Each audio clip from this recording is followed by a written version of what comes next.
Yo, we are day 12-ish of Seasonal Kingdom. We are G5, S5, M5, and tomorrow the second KVK is happening. In this video, it's going to be super short. I just want to go through pretty much every valuable thing I know about KVK and how I've done well in the past and why you should care, and some tips and tricks. At the end of this video, I'm going to show you how to chain together a bunch of these ideas to get an insane amount of CP. Okay, here we go. First, honestly, it's just great. The upsides are huge. The rewards are huge. For people who don't want to spend a ton of money in this game, like myself, my budget's like 20 to 30 bucks a month. This gives you a ton of CP, a ton of damage bonus that you get. Depending on your guard's level, this will increase. Right now I'm sitting at about 75%, and it's generally easy and it doesn't really cost anything. Like, you don't lose many troops, you can attack bubbled cities. This is like hands down like the best event aside from maybe Ragnarok in seasonal. Number 2, get Alrick. He is insanely good in Seasonal Kingdom. It's the only champ I ever use. I don't really use him much outside of Seasonal Kingdom, but for KVK, it slows down attackers so you can jump around the map as they try to take your banners. You can still do this. It's a minor problem. It makes it a lot tougher. The first few KVKs, you reasonably might not have Alrick, so you can 100% do it with any other heroes. I've done it tons of times, especially the first few KVKs. This time around, I saved up every bit of gold to get him first. But if you don't have Alrick, you're probably small anyway, which means you don't need that many banners to hit all your goals. 100% you can do it. Hunt like crazy, then go hide in the middle of nowhere to get your CP.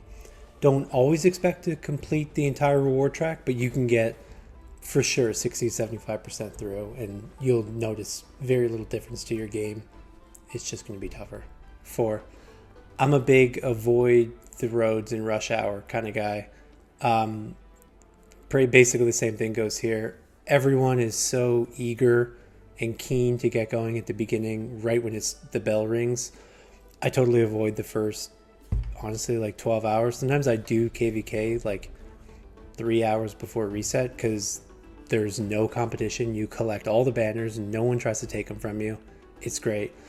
A lot of times I'll pick up like 10-ish banners around when I'm going to bed, which is like 10 hours past reset, and I oftentimes barely get hit, especially if I don't have too many. Number 5, skip the competition. Don't go after the biggest clans. Everyone and their grandmother has the biggest clans saved in their maps, and they go there to take the banners immediately. This is something I learned way later on. I find the second, third, fourth, fifth biggest clans, they still have big banners.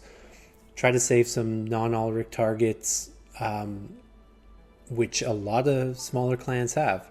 This is key. The biggest ones are always taken, and you have to wait for the 3-hour reset timer. Forget that. 6, this might be basic, but I see most people just sitting on a few banners. Collect like a ridiculous number of banners, like 50 to 60. Sit on them, watch them like you're a chicken with eggs. If someone even looks at you with a portal, teleport in the middle of nowhere.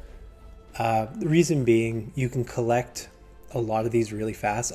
I open a portal, I hit 4 cities at once with a few troops. You can collect 50 banners in 15-20 minutes. You put the screen on the side, go do work or something while your interest accumulates. Number 7, subscribe. Apparently the YouTube gods say I have to ask for this one. If you like this kind of stuff, you want to hear me ramble about the game and share random crap I've learned, hit subscribe. That's pretty much it. 8, fight people. You don't need to only be bubble hitters. You can get a ton of CP when you fight people. The costs are like 10x lower. You only lose 5% max of your troops, and you can hit someone, collect a ton of CP. You may not be able to collect enough to take yourself up a specialist level, but you can definitely collect a lot for your army mod and monster mod. Number 9, use spies on bubbles.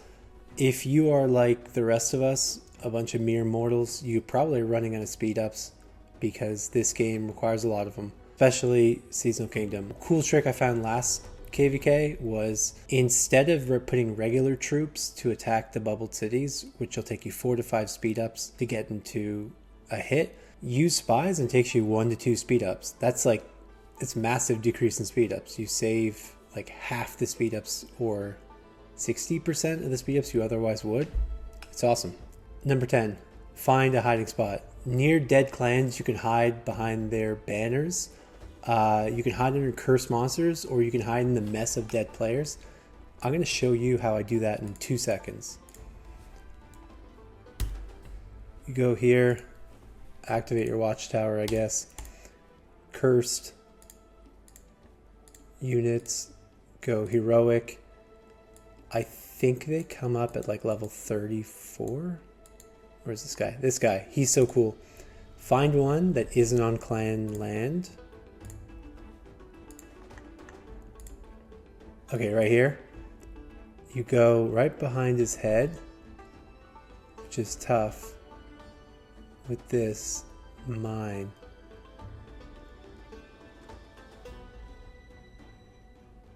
That's embarrassingly tough. Okay, you get this little spot, you click it, you teleport. It's kind of the oldest trick in the book at this point, but when someone's skimming through the map, they just miss you, and a lot of times the body hides the banner image on your city. The other one that I did last time around, I didn't have time to find the monster, is go in like the dead player zone. So around here, you can have some at the top, right here, and hide in here. You'll be found, but it'll just take them longer. People are looking for clans to go collect a bunch of banners, so this is a pretty safe spot. Number 11. KVK hangover. If you hunt, this is one of the best times to hunt. Everyone's bubble is down and people forget that they have resources that they have to cover. If you don't hunt, clear out your resources, turn on your bubble before the end of KVK. Make sure you aren't getting robbed. Bonus, you can do the cheapest CP runs in the entirety of the game if you're making a new main or you just want to get your specialists up and you have a bit of time to organize something like this. The costs are like 10x lower to revive. I'm pretty sure you can do silver revives most of the time, and you're more powered up in seasonal. It is the cheapest and absolute best way to do CP runs in the game. I wish I knew this first time around when I made a new main, because I never did this and I didn't leave seasonal with a high level specialist and I had to go get it in normal play, and that was like 10 times more expensive. Now, the way to get maximum CP is predicated on the idea that you can do crazy cheap revives and you should be hitting as much as you can.